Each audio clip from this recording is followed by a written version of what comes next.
আজ রেশন তুলতে গিয়ে এটা আমার সাথে কি হলো? আমি ভাবতেই পারিনি যে রেশন তুলতে গিয়ে সব থেকে লাস্ট লাইনটা আমাকেই দিতে হবে।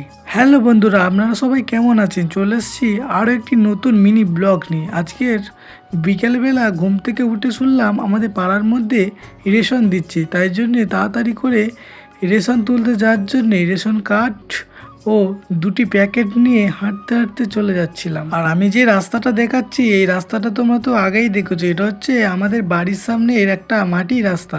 বৃষ্টির জন্য প্রতি বছরই এই রাস্তাটা এরকমই কাদা হয়ে থাকে। সরকার সব করছে কিন্তু আমাদের এই রাস্তাটা সেরে দিচ্ছে না কেন বুঝতেই পারছি না। তোমরা কিন্তু কমেন্ট করে জানাবে তোমাদের কোথাও কি এইরকম কাদা রাস্তা এখনো পর্যন্ত রয়েছে। আমাদের পাড়ার মধ্যে আমাদের বাড়ি থেকে কিছুটা দূরে একটা ক্লাব রয়েছে, সেই ক্লাবের সামনেই কিন্তু রেশন দিচ্ছে। তারপর লাইন ঠেলতে ঠেলতে শেষমেশ আমি রেশনটা তুলে নিলাম। লাইনে দাঁড়িয়ে দাঁড়িয়ে এতটাই বোর হয়ে গেছিলাম যে আমার আর ভিডিও তৈরি করা হয়। তারপর ঘরে এসে দেখলাম মধু যেন কি একটা বানাচ্ছে। আমি তাকে জিজ্ঞাসা করলাম কি বানাচ্ছো? মধু বলল আজকে এগরোল হচ্ছে।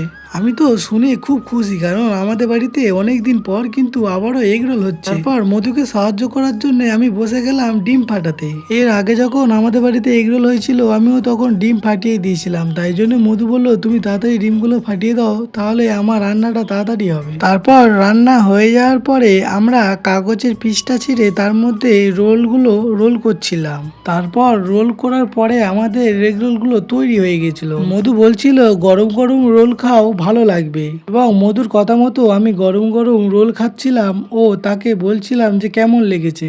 সত্যি খুব সুন্দর তৈরি করেছে এগ রোলটা। মধু 100 পাবে এই এগ রোলের জন্য।